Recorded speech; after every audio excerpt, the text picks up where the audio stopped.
And now, without any further delay, let's begin today's event. Once again, Omni-Channel Communications, key ingredients to encourage self-service.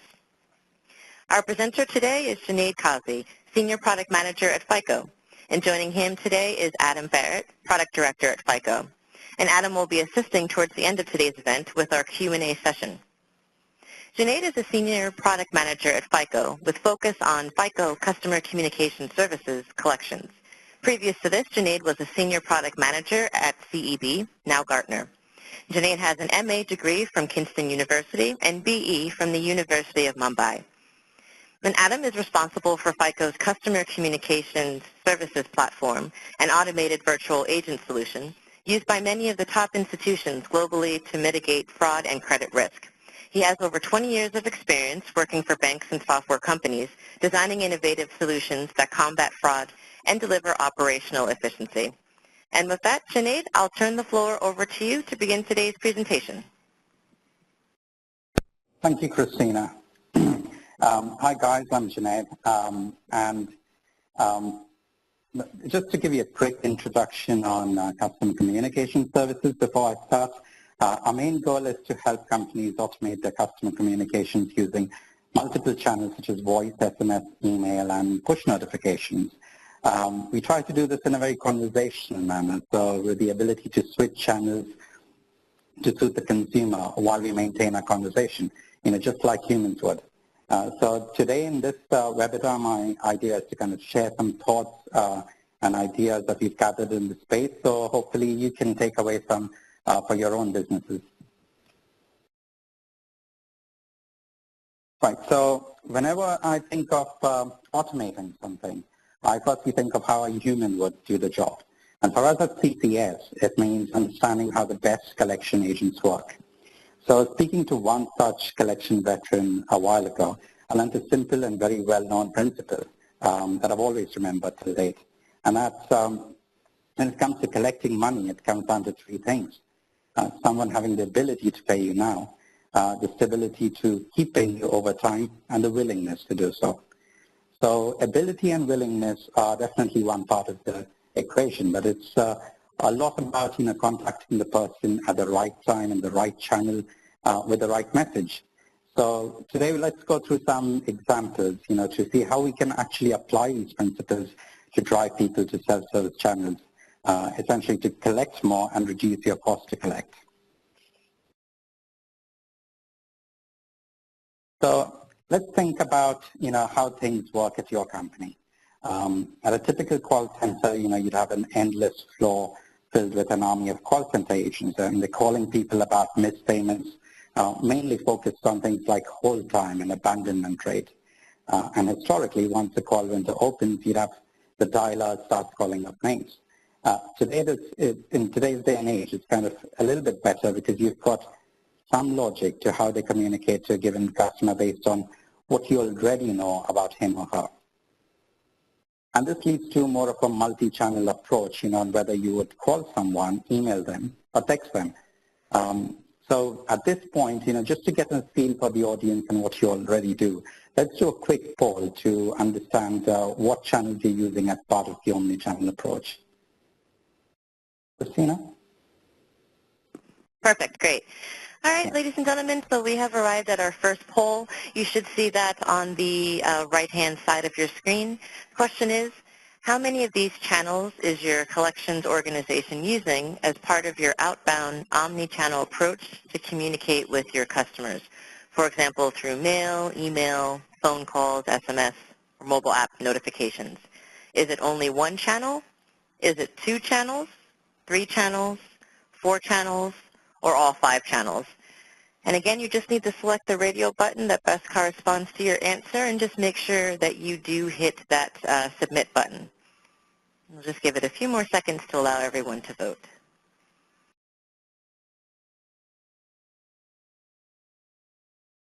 Okay, the poll is now closed. Junaid, you should be able to see those results now. Well, that's an interesting one. It's quite evenly split between 1, 2, and 3 channels, but there's some that are doing 4 as well. And actually there is, none of us are today doing all 5 channels, so there's definitely room to improve. for quite a few of the organizations participating today. So interesting results there. So just moving on from the channels, I mean, how do we actually decide, which channels to contact participants on or consumers on? For most people would do a quick survey, do a survey of your consumers to see what their communication preferences are. So FICO did a similar survey, and here are the results. So interestingly, the results don't really vary much by the type of account alone. So the colors you see here, they indicate a mortgage or auto loan, student loan. So it's fairly evenly, it's similar results regardless of the type of loan. But the first thing that kind of springs out is there's a very strong preference for email. But if you think about it, is that really because people prefer, why do they prefer email? Is that because it's a choice of a less intrusive channel as opposed to speaking to someone at a call center? Another thing, you look at this, the results here, and the late payments beyond 90 days, there's a slight increase in people willing to be speaking to someone. So this gives us a bit of an idea of what channels they would prefer to receive communication on. The most interesting thing here is there isn't a clear winner. It's kind of spread across all different channels. Now we look at a different piece of data. So let's look at when people come across hard times, who would they pay first? It's not just they're not paying, they aren't paying a lot of other suppliers. So if they're struggling to pay, the first thing they start thinking about is their mortgage, the roof over their head. And then the second thing is the utilities. So they're thinking of paying their water and power bill. And then comes the rest of the others. So if your service is not in the first two, then that makes it even more difficult and important to be smart in how and when you communicate with your customer. Now let's look at, breaking this down by generations.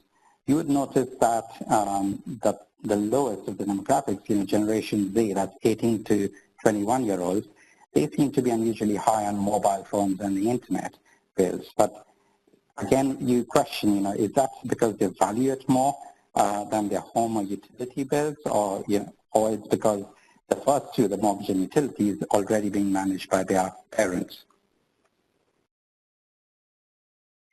Now let's look at it, kind of going deeper down. You see, the first two questions we went through, that's kind of a pretty common approach in collections. You ask people about their preference for channels, which that they prefer to pay first, and then you slice and dice that by demographics or generation. But now let's ask about grouping people into generation segments. Is that the best approach that we should use? So firstly, we ask about, their concerns about debt. And again, you'll see a different range, right, from Gen Z to baby boomers. So right at the bottom of the scale, the concerns are about, establishing good credit to buy things like homes and cars. Whereas on the other end, on the baby boomer and the Gen X, they are more concerned about medical bills and maintaining budgets on a fixed income at this stage or their retirement. So that the concerns of debt are quite varied across the board. Now this gives us some insight on how we approach them about these concerns, because you could use this information to word your messages to the different generations to something that resonates with them. Now moving on, let's look at going deeper down into the generation ones. I've picked up baby boomers and Gen X here. Now, the over 38 club, they're quite concerned that if you think about, they're smart and they were raised believing that they need to look out for themselves. They believe if they want to succeed in life, they got to work hard. So if you understand where they're coming from, it's about earning it yourself and no one's going to hand it to you. So for them, if you look at the data here, it basically says their mentality is that I'll figure it out, so they don't want to, they're not really asking for help. So this generation in particular will be quite open to self-serve channels where they don't have to speak to someone. Now it contrasts greatly if you look at, the Gen Z and the millennials. for them, their attitudes generally are a lot more about I can be whoever I want to be. We are all winners and, all those kind of nice things. But the good news is that when harsh reality sets in, they're not afraid to ask for help. And why is that good? It's because if someone's in trouble and they're reaching out for help, that makes it a much easier situation to fix. And they are open to frequent contact if you make it an easy experience. Now that's all good and helpful, but can we actually truly generalize purely based on generations, or do we need to look at it a bit more differently? If you look at generations, would we say that all older people hate technology and they aren't using smartphones, and it's all for the younger generations? Now we know that that's not true because there's a lot more people tweeting and texting and using social media. So using generation as the sole thing to segment your consumers is probably not the best idea. So there's a different way to look at things, and that's probably looking at behavioral profiles. And that's looking at their behaviors towards finance, towards attitudes, to how they make their decisions, to technology. So if you start looking at behavioral segments, maybe that adds a lot more flavor to combining with the generational data that we've seen. So the survey that FICO ran, we asked a range of questions to groups of people, and I think it was quite a high sample size. Everyone, right from anyone involved in making financial and credit decisions, and the result was we ended up with these 5 behavioral personas. So let me just go through these quickly. So at 23%, the top level here, we've got the success-driven savers. Now, they are the second biggest segment here. They're less tech-savvy, but they actively manage their finances. So these people are more like they're planners, and they're confident in the approach in how they deal with these matters. At 42%, we've got the precarious passives. This is actually the largest group or the largest segment here, and they tend to follow the status quo. They're not particularly driven to manage their finances or planning, or so long as their ends meet their needs. So they're more of a catch-all group here. Next to 21%, we've got the ambitious adopters. They're typically millennials. They love technology and they're very receptive to new products and services. And finally, you've got the last 2 groups. You've got delayed dreamers. This is one of the 2 smaller groups. They're budget conscious, but they're not really sure how to go about planning for their future. And finally, you've got the fiscal futurists. This is actually the smallest group, but it's also the youngest, and it's growing. So they feel quite confident in the way they manage their finances, but they do recognize the need for guidance. Now, let's consider, who has the most potential to be a high-value future customer if you're looking across these behavioral personas. That was quite interesting when I saw this data because, I was kind of led to thinking it's got to be success-driven savers, but interestingly, the data showed that the highest earners in this group were the ambitious adopters and the fiscal futurists. And if you actually look at this with the generational data, so the percentage of millennials and Gen Z that fall into these 2 groups are the highest. So, if you think back on the first slide, we talked about ability, stability, and willingness. Now, ability and stability are 2 things that are actually linked to earnings. And if you look at the data that we have, ambitious adopters and fiscal futurists, they are actually the 2 highest earning groups, even more so than the success-driven savers. Now, although overall today, they only hold about a quarter of the overall consumer market, within a decade or so, they'd be your main group that you're looking at. So, and the other thing to consider is they're quite eager to adopt self-service technology today. So you really have an opportunity to build loyalty now.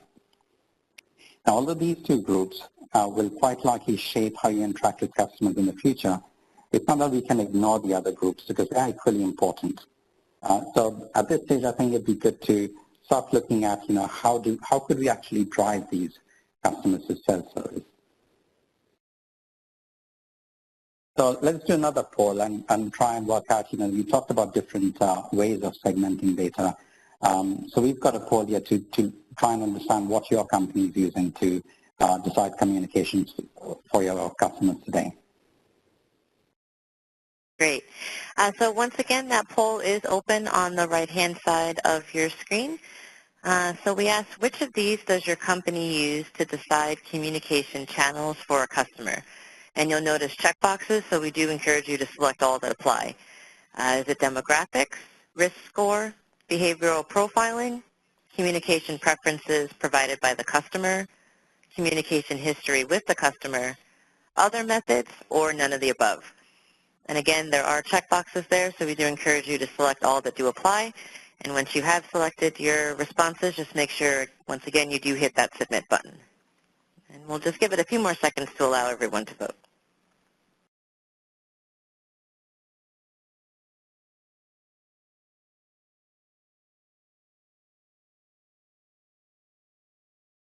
All right, so I'm closing the poll and just waiting for the results to come through. Just one moment.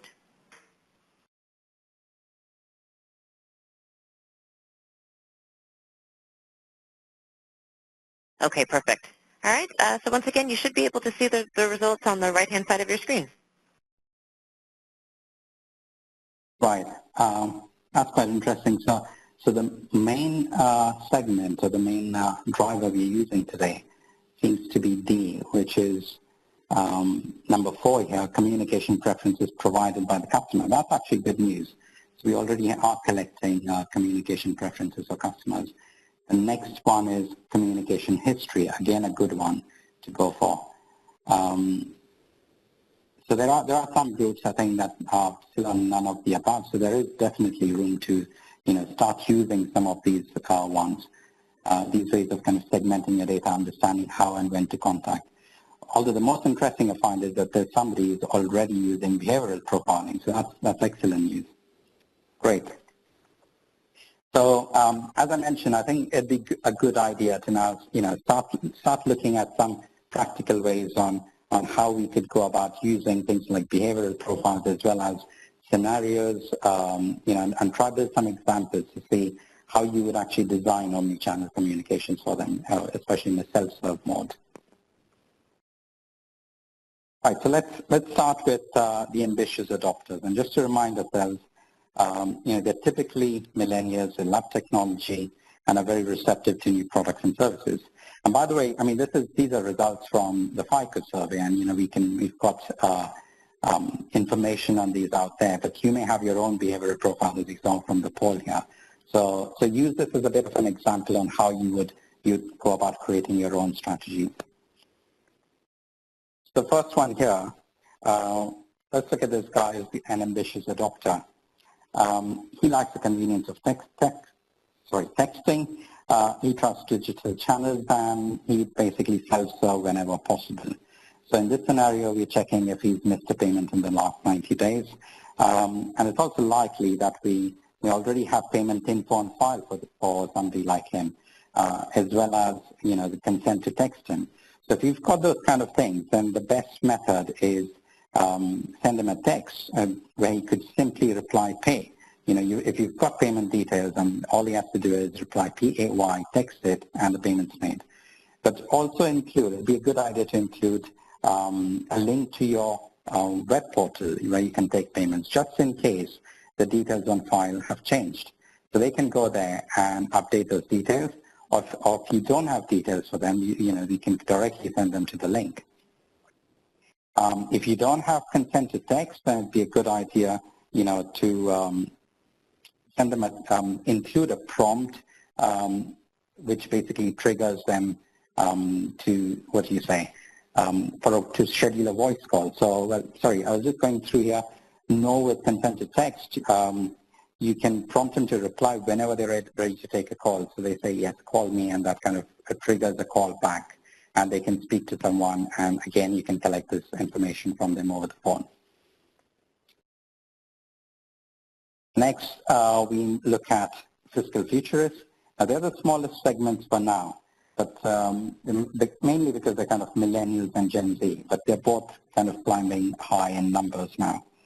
So they're confident people dedicated to finding success, and when they're satisfied with the services they get, they're quite interested in new products and services. So it's a good idea to get them, to a good satisfaction level to begin with. In this scenario, we are looking at, do we already have payment details on file? Actually thinking about, given they're kind of quite young, if they do fall into collections, it's probably going to be their first time. So it'll be quite scary for them as well. So it's a good opportunity to transform a moment of embarrassment and frustration into actually quite an empowering experience. So you have to think about them. This is an educated, affluent young person, and they're open to guidance. So it'd be a great opportunity to actually ask for their preferences and to educate them on convenient ways to manage their account. So basically what you see on screen here is a way to not just take kind of opt-in information, but also preference information. With the right kind of guidance and education, these people will be more prone to using self-service channels like the ambitious adopters we saw.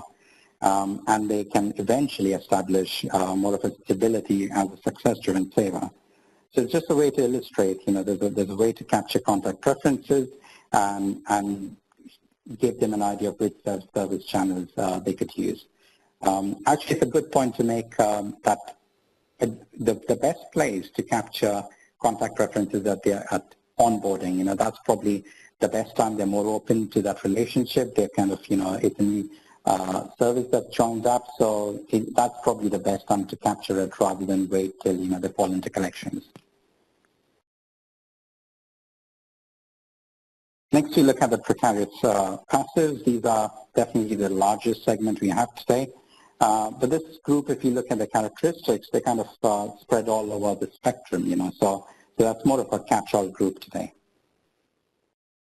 So in this strategy that we have here, it's more about, we're thinking about have they missed a payment or broken a promise, and based on that, you make a decision. So these folks would be quite happy to self-serve as long as they've got the awareness of what is available to them.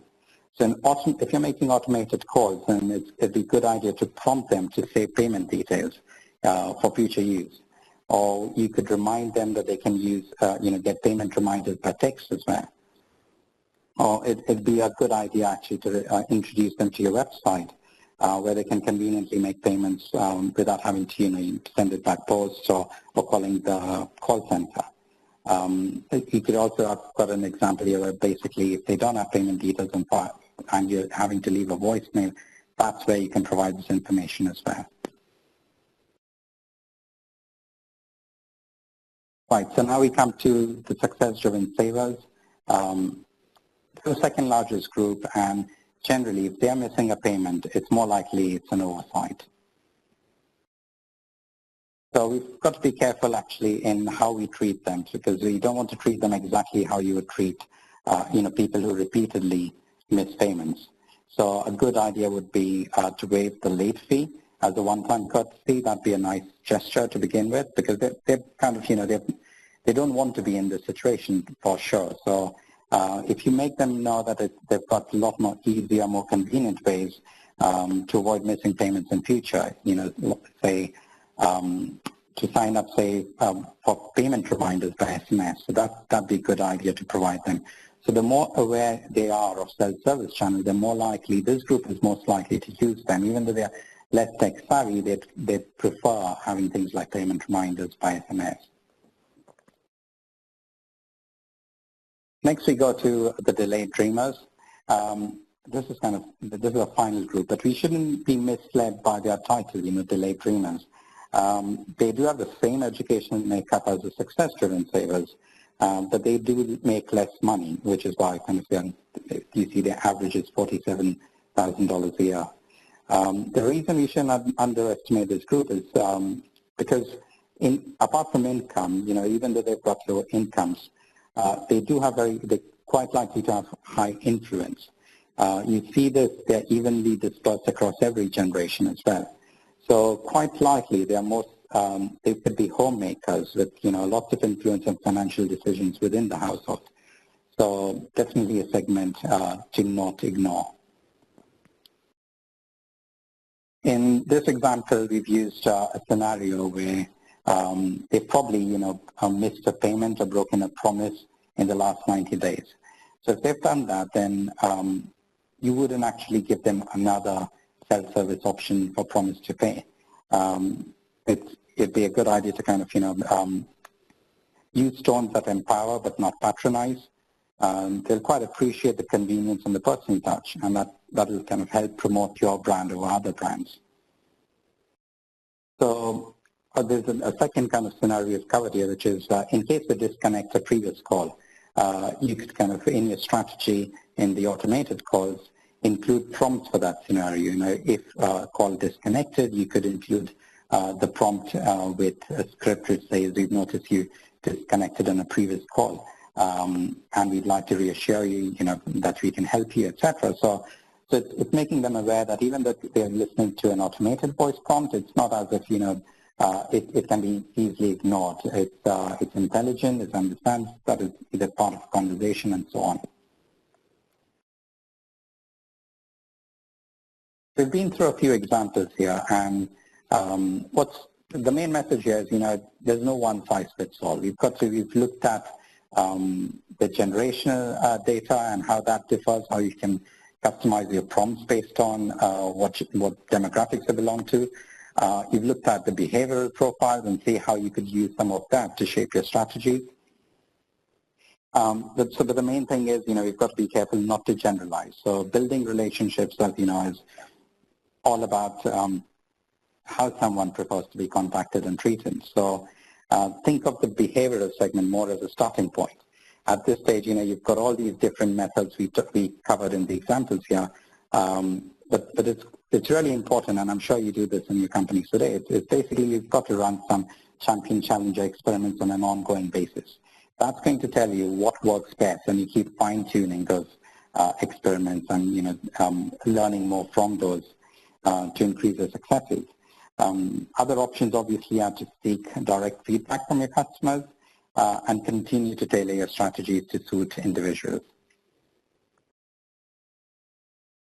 So mainly it's all about, kind of making it super easy for your customers to make payments.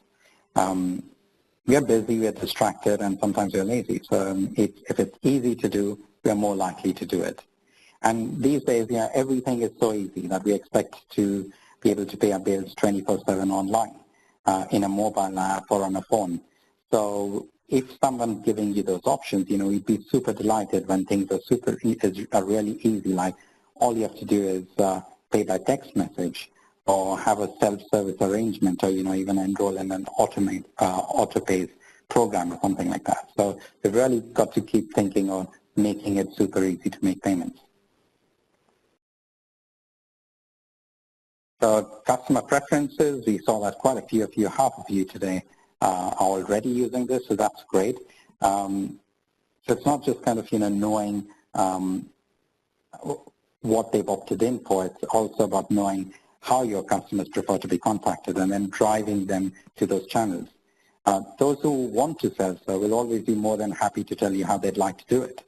So, and for those who don't, they're not ready for self-serve today, then collect data on if, when, or how they'd like to self-service across all your channels, and you can build profiles of future contact.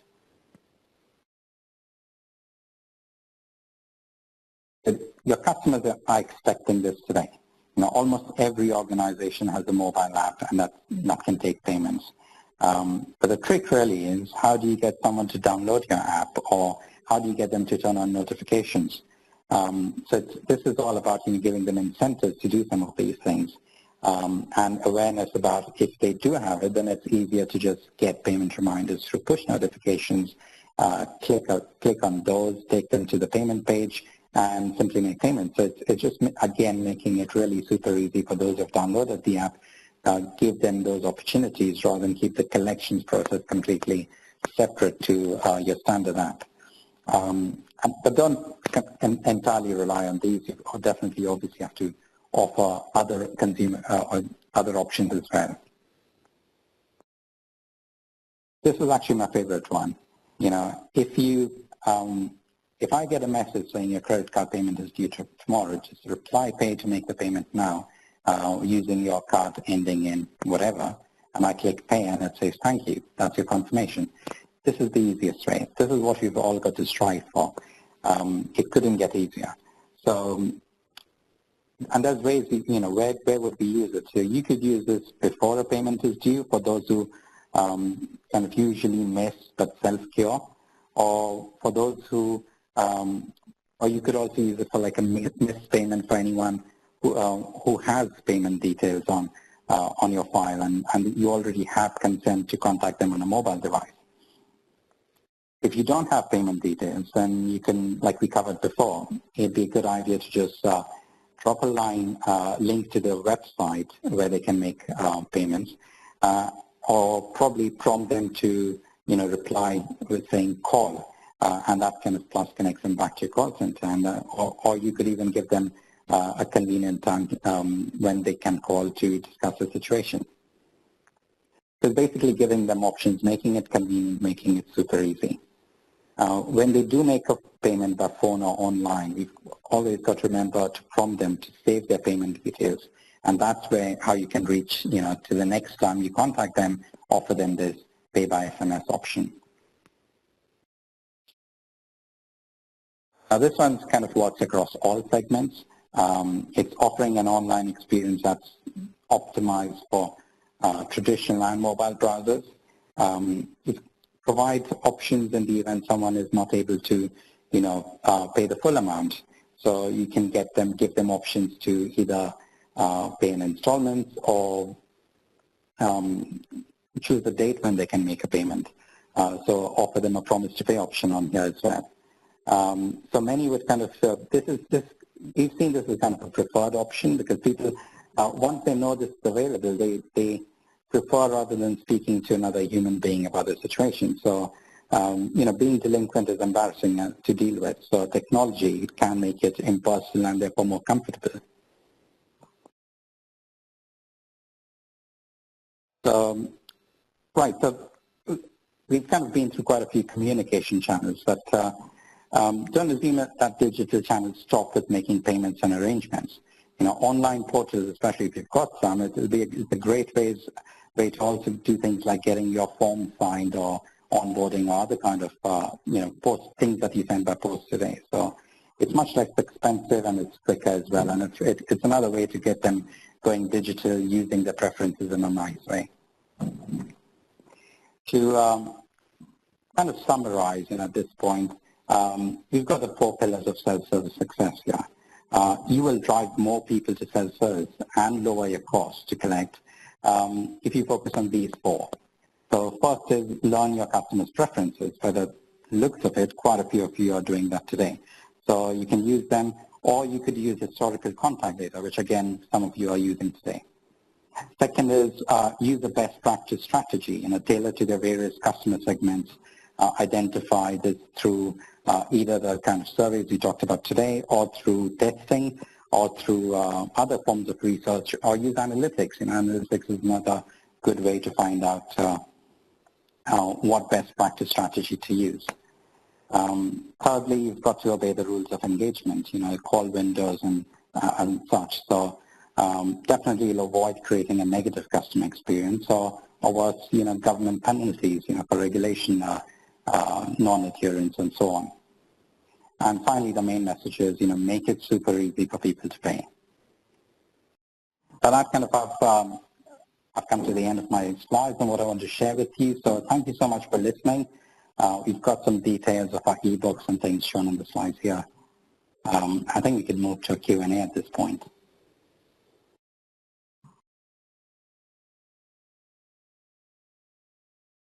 Perfect. Great. Adam, do you want to take everyone through the questions?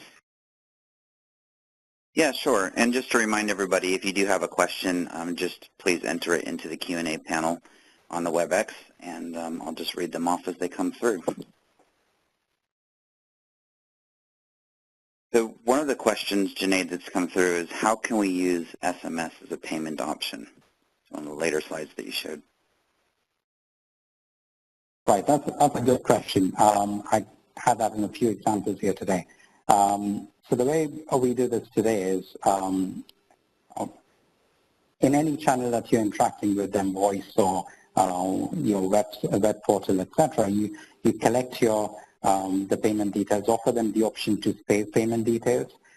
We then tokenize this information, so it's kind of secure and we're not PCI compliant and all that kind of stuff. And at that point, when they reconnect on the self-serve option again, you can give them the option to simply say reply saying pay, and that processes the payment. Excellent.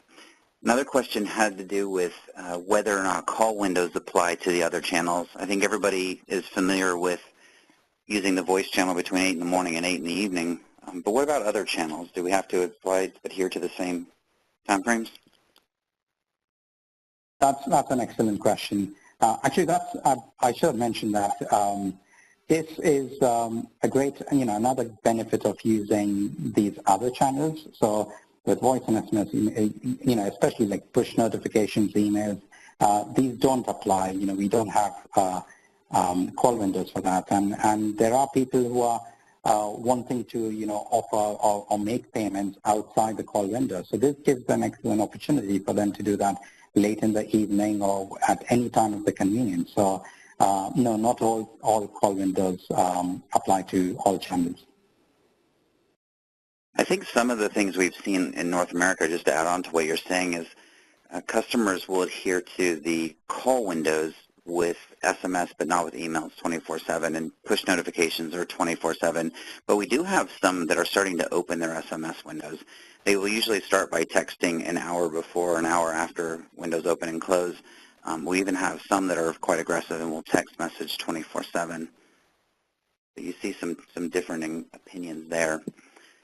Our next question has to do with TCPA compliance. So this is clearly coming from the U.S. How do we ensure that we're compliant with TCPA? And if you don't mind, I'll just field that one. So a lot of companies are moving towards putting consent to engage a mobile device inside the terms and conditions when an account is opened. So it's already established and you have the prior express consent that the FCC is looking for. What's interesting is working with a lot of banks that are in collections, we've come to realize that several have been calling mobiles all along, and we introduced the idea of texting, and they're very fearful. Then we point out that the TCPA doesn't actually distinguish between a call and a text message.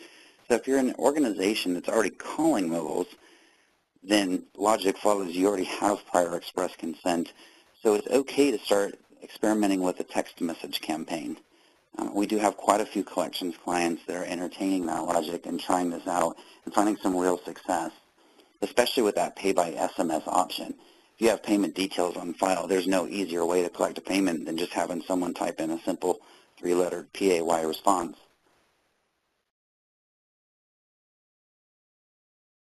Okay, any other questions? Again, if you do have a question or comment to give at this time, you can utilize that Q&A panel.